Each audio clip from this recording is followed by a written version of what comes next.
Bienvenue dans La Boucle est bouclée, le podcast d'INRAE. Du champ à l'assiette, du grain de sable à la planète, d'une goutte d'eau à l'océan, on suit le chemin de la recherche. Dans La Boucle est bouclée, on fait le tour de la question sans tourner en rond. Je suis Charlotte Mermier, je fais de la communication scientifique à INRAE.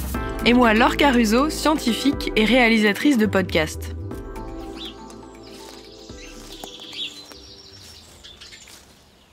Vous vous promenez dans la forêt. Il fait beau, l'air frais vous fait du bien. Après une petite marche revigorante, vous rentrez chez vous. Malgré les avoir frottés contre le paillasson, vos chaussures sont pleines de terre et vous en mettez partout. Mais c'est dégoûtant! Jette-moi ça!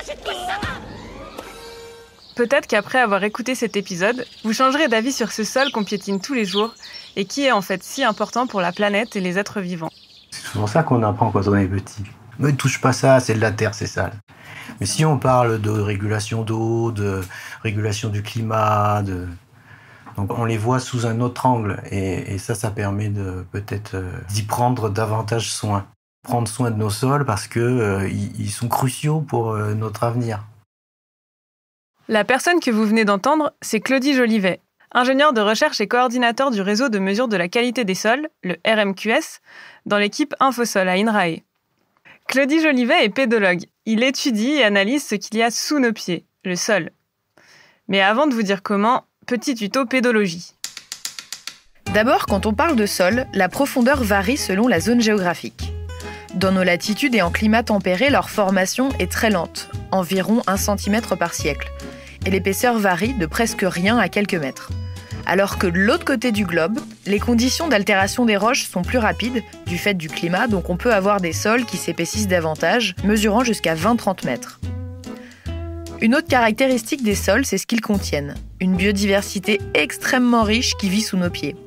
Invertébrés, insectes, arachnides, acariens et tous les micro-organismes, les bactéries, les champignons et j'en passe. Si on sait tout ça, c'est grâce aux mesures des scientifiques partis en expédition dans des zones peu fréquentées et parfois risquées. Quand on est allé en Guyane, on avait un de nos points qui tombait dans de la mangrove, donc au bord d'un fleuve, et qui était accessible avec une pirogue. Il fallait réfléchir à la marée. On a travaillé avec un piroguier du secteur qui nous a tout organisé. Sauf que au moment où il fallait repartir, il avait un peu mal calculé son affaire et l'eau ne remontait pas. C'est-à-dire qu'on était arrivé avec la marée montante, le bateau s'était posé, l'eau était partie. Et donc il fallait que l'eau revienne pour que le bateau puisse repartir. Et donc il était arrivé vers 16h30 par là, donc sachant que la nuit tombe à 18h, qu'on avait 2 heures de pirogue pour revenir. Là on s'est dit, il y a un souci, l'eau elle est encore à 100 mètres. Donc on ne se voyait pas la nuit dans la mangrove. On s'est mis tous à pousser la pirogue sur la vase de la mangrove. Donc on était avec de la vase jusqu'au torse, en essayant d'avancer comme on pouvait, jusqu'à atteindre l'eau et pouvoir repartir. Ça c'était quand même des conditions extrêmes. Mais pourquoi aller jusqu'au bout du monde pour étudier les sols ? On n'imagine pas toujours les fonctions qu'ils remplissent. En approvisionnement, par exemple, les sols contribuent à la production agricole et la biomasse forestière, ou encore les fibres textiles. Ils ont aussi une fonction de régulation en absorbant les flux d'eau, par exemple, mais aussi en faisant le ménage. Et là, il y a toute une vie qui se charge de réguler les contaminants et les polluants. Les sols jouent aussi un rôle crucial dans la régulation du climat, en stockant et en émettant du carbone. Vous vous en doutez, il faut du monde pour étudier tout ça. Entre les pédologues, les cartographes, les statisticiens, les écologues, les agronomes, les chimistes, les équipes de surveillance des sols se répartissent dans toute la France. Alors concrètement, ça ressemble à quoi sur le terrain ? D'abord, il faut savoir où creuser. Pour suivre à long terme les propriétés des sols, les pédologues suivent un quadrillage systématique de 2200 sites tous les 16 km. Et le site à relever peut tomber n'importe où. Dans un champ cultivé, dans un îlot urbain, au sein d'une forêt ou en montagne. Comme toujours en recherche, il faut s'adapter et marcher parfois des heures avec plusieurs dizaines de kilos de matériel avant d'arriver au site et repartir avec une centaine de kilos d'échantillons. Il paraît même qu'à l'entretien d'embauche, il faut réussir un parcours sportif de plusieurs kilomètres en tirant un mulet.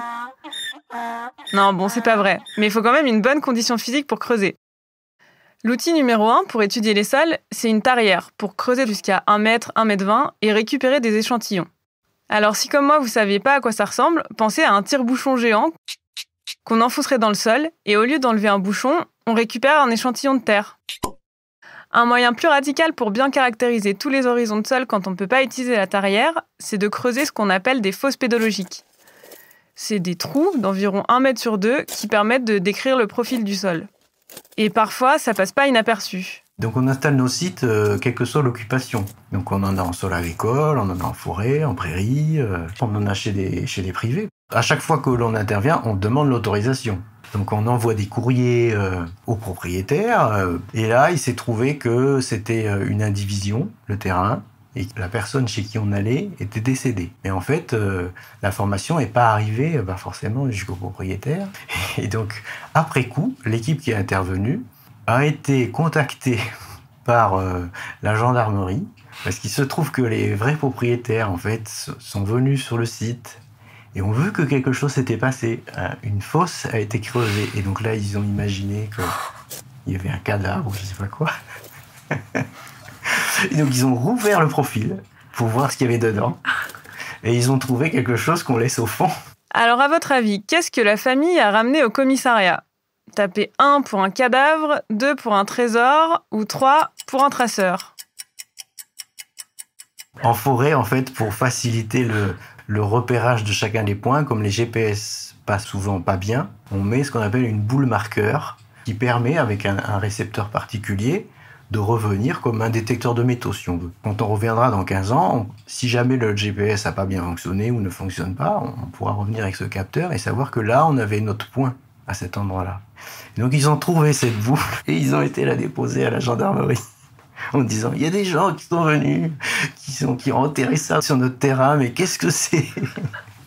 Alors, en enterrant des GPS, l'équipe de Claudie Jolivet travaille sur 3 axes de recherche pour mesurer la qualité des sols et suivre leur évolution.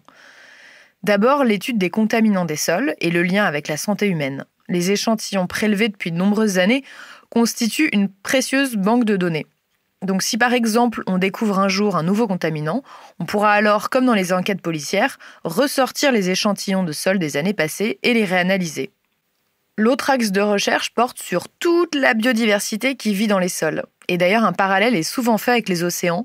On estime que la diversité biologique des sols est la même que celle qu'il y a dans les océans et donc largement méconnue.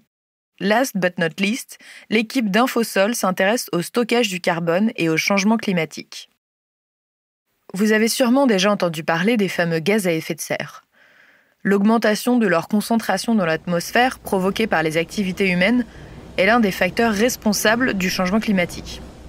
Donc pour lutter contre le changement climatique, l'idée c'est entre autres de réduire la concentration de ces gaz dans l'atmosphère. Et le CO2, le fameux dioxyde de carbone, c'est justement un gaz à effet de serre. Il dit qu'il voit pas le rapport. Le rapport, c'est que les sols stockent du carbone. En dernière nouvelle, ils sont pas équipés de paille qui aspire le dioxyde de carbone de l'atmosphère.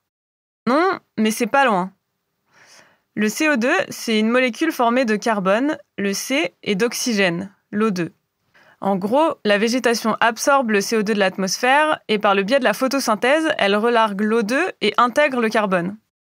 Et quand la végétation meurt et tombe, le carbone est alors stocké dans les sols. Et en quantité assez gigantesque. 1500 milliards de tonnes de carbone sont stockées dans les premiers centimètres du sol. Je répète, 1500 milliards. À titre de comparaison, il y en a 600 milliards de tonnes dans toute la végétation et environ 700 milliards de tonnes dans l'atmosphère. Donc si on fait le petit calcul, 600 milliards plus 700 milliards égale 1300 milliards de tonnes dans la végétation plus l'atmosphère, c'est moins que ce qu'il y a dans les sols. Et donc en gros, une des pistes serait de stocker plus de carbone dans les sols pour réduire la quantité de CO2 dans l'atmosphère et pour lutter contre le changement climatique. Il y a une histoire de boucle, c'est le cycle du carbone depuis l'atmosphère qui passe dans les plantes et ensuite qui passe dans le sol et ensuite les micro-organismes font que le carbone se reminéralise et repasse dans l'atmosphère. Voilà, ça c'est un cycle qui est bouclé. Et c'est même pas nous qui l'avons dit. Ce qui est important, c'est de permettre à ce que ce cycle soit maintenu. Et si on élimine tout apport de matière organique en enlevant par exemple tous les résidus de culture ou en exportant, quand on fait une exploitation forestière, toutes les branches, toutes les brindilles, les feuilles, etc., en plus des troncs que l'on exploite, il y a zéro restitution au sol. Et donc, au bout d'un moment, le système va s'épuiser. Bon, j'espère qu'on vous a convaincu que le sol n'est pas là que pour salir vos chaussures préférées. Il peut être un super allié pour lutter contre le changement climatique. Ok, bon, mais concrètement, comment on fait pour stocker plus de carbone dans les sols ? Les leviers, c'est essentiellement sur la gestion des sols, en fait. Les pratiques. Voilà, à la fois les pratiques agricoles lorsque les sols sont cultivés, mais aussi les pratiques forestières, de gestion forestière. En fait, les sols agricoles français ont perdu beaucoup de carbone ces dernières décennies à cause des pratiques agricoles intensives. Donc pour essayer de mieux stocker le carbone, on peut par exemple moins travailler les sols et laisser les résidus des cultures sur le sol. Globalement, il serait utile d'arrêter d'artificialiser les sols, c'est-à-dire de bétonner, de construire, et aussi de favoriser le maintien des prairies permanentes, par exemple, ou des zones humides et des forêts, là où les sols ont généralement des stocks de carbone élevés. Les données sur les stocks de carbone produites par l'équipe de Claudie Jolivet peuvent être utiles aux décideurs politiques, pour les aider à prendre des décisions favorables à l'augmentation du stockage du carbone, par exemple. Infosol reste unique en Europe, car l'organisation dans les autres pays est souvent plus morcelée. L'équipe valorise ses savoir-faire dans un réseau européen et au sein d'un réseau mondial de 193 pays, le Global Soil Partnership. En 2015, ce réseau a produit le premier rapport sur l'état des sols du monde. Et tous ces atouts leur a valu d'être récompensés d'un laurier INRAE en 2021. Vous pourrez découvrir le portrait et une vidéo du travail de l'équipe en description de l'épisode. Si cet épisode vous a plu, n'hésitez pas à vous abonner, à partager, à laisser des commentaires et des petites étoiles. Last but not last. Et on va voir comment. Quand on coupe à utilisateur arrière, je sais pas comment commencer avec ce ton. Vous allez cracher sur ton filtre, si jamais. Pedalog. Ça ne va pas du tout cet anglais.